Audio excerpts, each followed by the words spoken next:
वाहेगुरु जी का खालसा वाहेगुरु जी की फतेह. वाहेगुरु जी का खालसा वाहेगुरु जी की फतेह. आपल्या रोजच्या हुकुमनामा विचार चर्चेमध्ये सगळ्यांचं स्वागत आहे. हो जी.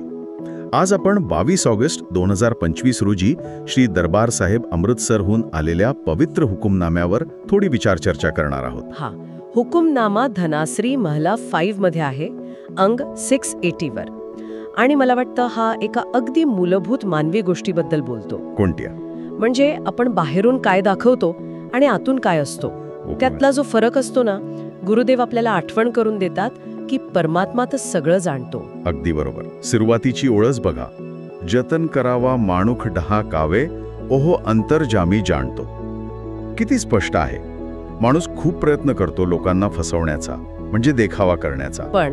पण जो अंतर्यामी आहे, आत वसलेला आहे, त्याला सगळं कळतं. हो, तो परमात्मा सगळं काही ओळखतो. आणि हे जे जतन करणं आहे किंवा दुसऱ्यांना फसवणं आहे, हे तर आजच्या जगात आपल्याला पावलोपावली दिसतं, नाही का? खरं आहे. कामाच्या ठिकाणी म्हणा किंवा सोशल मीडियावर आपण कितीतरी ऊर्जा काय म्हणतात त्याला, दुसऱ्यांवर छाप पाडण्यासाठी खर्च करतो. अगदी. आणि पुढची ओळ तर अजून थेट आहे. पाप करे करे मुकरी पावे, निर्भाणू करता. म्हणजे पाप करून सुद्धा माणूस ते लपवतो, नाकारतो, पण करता परमात्मा त्याला निर्भाण करतो, म्हणजे शुद्ध करतो, मुक्ती देतो. अच्छा, म्हणजे जरी आपण चुका केल्या, देखावा केला, तरी परमात्मा आपल्या मूळ स्वरूपाला शुद्ध करू शकतो. ही गोष्ट खूप दिलासा देणारी आहे. हो, नक्कीच. पण मग राहावच्या ओळी येतात, त्या तर अजून एका महत्वाच्या गोष्टीवर बोट ठेवतात. कोणत्या? जाणत दूरी तुम्ही प्रभू नेरी. हो. उत ताके उतते उतपेखे, लोभी म्हणून धीरे राहाव. काय विलक्षण विरोधाभास मांडलाय गुरुदेवांनी. म्हणतात, हे प्रभू, तू तर अगदी जवळ आहेस, नेरी. पण माणूस तुला दूर समजतो, जानत दुरी. असं का? कारण त्याचं मन लोभी आहे. ते सतत इकडे तिकडे बघत राहतं. उत ताके उतते उत्पेखे. त्याला धीरच नाहीये.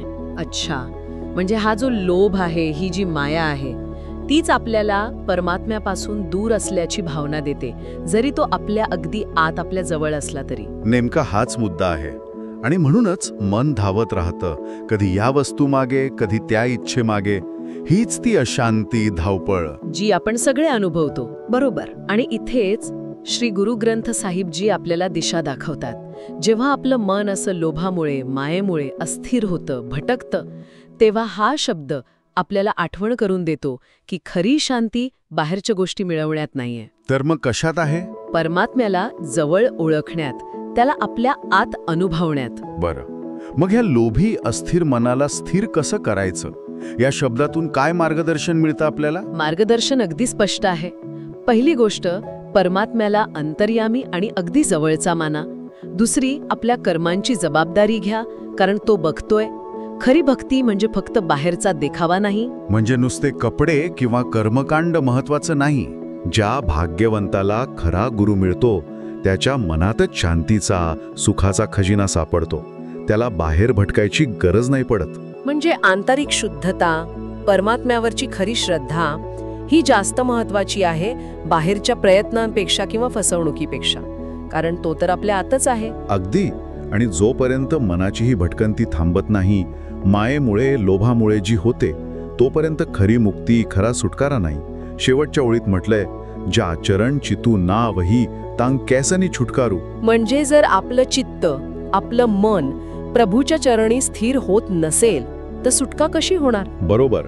म्हणून मनाला परमात्म्याच्या चरणी लावणं, त्यात लीन होणं, हाच एकमेव मार्ग आहे. तर आजच्या हुकुमनाम्याचा मुख्य संदेश आपण असा घेऊ शकतो की बाह्य देखाव्यापेक्षा आपलं आंतरिक सत्य आणि परमात्म्याशी असलेली जवळीक सर्वात महत्वाची आहे. मनातला लोभ आणि ही जी भटकंती आहे, ती दूर केली तरच खरी शांती आणि मुक्ती मिळू शकते. हो. आणि जाता जाता एक विचार. आजच्या ह्या संदेशाच्या प्रकाशात आपल्या रोजच्या जगण्यात अशी कोणती जागा आहे जिथे आपण थोडा कमी देखावा आणि जास्त प्रामाणिकपणा आणू शकतो? जरा विचार करण्यासारखा प्रश्न आहे हा. नक्कीच. कार्यक्रम संपवण्यापूर्वी आपल्या सर्वांचा दिवस शुभ आणि आशीर्वादित जावो अशी प्रार्थना. आमच्याकडून बोलताना विशेषतः गुरबाणीच्या उच्चारात काही चूक झाली असेल तर क्षमा असावी जी. वाहेगुरुजी सर्व संगतला तंदुरुस्ती देवत, नाम बाणीची दात आणि चढदी कलेची दात बक्षोजी. आणि एक नम्र विनंती आहे, ही सेवा पुढे नेण्यासाठी जर शक्य असेल तर कृपया हा कार्यक्रम शेअर करण्याचा विचार करा. आमच्या या रोजच्या हुकुमनामा विचार चर्चेसाठी कृपया आमच्या YouTube चॅनलला सबस्क्राईब करा. आपल्या सूचना आमच्यासाठी खूप महत्त्वाच्या आहेत, म्हणून खाली कमेंट्समध्ये नक्की लिहा. वाहेगुरु जी का खालसा, वाहेगुरु जी की फतेह. वाहेगुरु जी का खालसा, वाहेगुरु जी की फतेह.